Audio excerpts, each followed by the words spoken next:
Well, hi everybody, Ken Krushka here. So I guess I wanted to start it out showing you my Hermes 3000 from 1971. But I also wanted to say, when I left being a Craigslist typewriter repairman, I started writing books, and they're all available on Amazon as a self-published author. The Caribou Cruise, No Matter the Season, Velocity is I think, my most recent book. Um, Check them out. But I got this because I want to get into sci-fi, and it's a new experience for me. I hadn't worked on one, but the boxy plastic body that doesn't seem to be the popular model, it's perfect for me. I saw this, and all I saw was the want to write sci-fi. That aside, I wanted to kind of show you some of the work I had to do on it to get it, operatable. So one of the first things I did was go to Xavier University and print out the typewriter owner's manual. It's that Richard Polt site. And so 1971 Techno Pica font. It's got a ribbon in it from FJA Products. It's a blue ribbon. I transferred it over to the metal core spools, not the plastic ones that he gives you. They are plastic, but the core part is metal. So let's remove this for a moment. Now inside here, some of the things I had to replace were, gotta get this seat forward, were the feet, of course, the paper bale rollers. This light's way too bright. Replaced these, and the frame spacer inserts. That's underneath by the feet. Also the body bumpers. So the body bumpers are down inside. Once you unscrew the metal screws out the bottom, take the feet out, which are these long rubber type. Those are like this. The body bumpers inside there. They're just a little rubber flat guy, and it pushes up through a hole.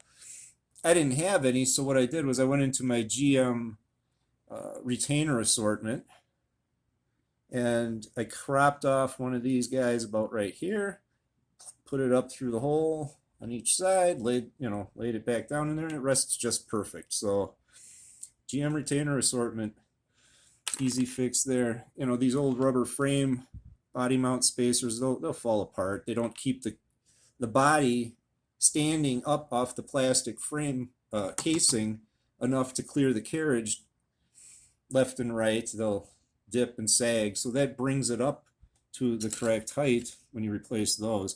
Those came from, anyway, a guy in Brooks Antiques out of Maine. He spells antiques Awntikuus.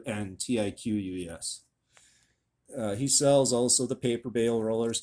If you're going to change those, they're excellent. The replacement ones are 3D printed, just like the feet. I'll show you in a minute.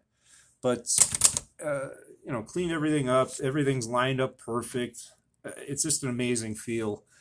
But yeah, if you are going to change the paper bale rollers, you have to contend with the ribbon inside there. And there is a tiny spring, and the only way I could find to make it easy was one of these kind of tools with the tiny hook. You can detach, slide in there. It makes it 100 times easier. Lay your ribbon out the back, tape it to the plastic body if you got to, lay your spring. It makes it a lot easier to change these guys. Now, when you get to, let's get this paper out of here. And then, of course, you've got your paper rests, which are awesome. They're on an angle. That's the metal cores that I reused from 1971, and I just stuck the FGA product sticker on there. Not that I'd forget where I got my ribbon from, but why the heck not? All your settings. Here we go. Those are the replacement feet. Perfect 3D printed, or whatever that word is, when they do that. These are those inserts I was telling you about to keep the body inside the metal from sagging down into too far. Now under here, I added one more rest. There's one on each side that stop the space bar, comforted in the hitting right here. But I added one more in the middle, and I just used a part from Remington #6, an old Type bar rest I had laying around, the felt in ring thing. Just cut a piece out of that and glued it up underneath. So I got 3 under there, 3 rests, so this doesn't, do anything silly. But one thing I did do with my Hermes 3000 as I cleaned it, oiled it, made it, rock and roll, was I did a cardinal sin almost. I pulled this plate that has the backspace tab, margin release. That is a metal plate, mind you, on a plastic body. Underneath here, you'll find a nut and a washer, and here, a nut and a washer. If you ever pull this, you can watch every video Dwayne Jensen ever made, or Typewriter Justice, or what you want, but you still are going to be fat fingering trying to get that nut back on. And unless you have a tool like this to even try and get under there and tighten that back, good luck. So that is not the answer. But pulling that made no sense in the end for me, so that was just a lesson learned in every swear word in the dictionary.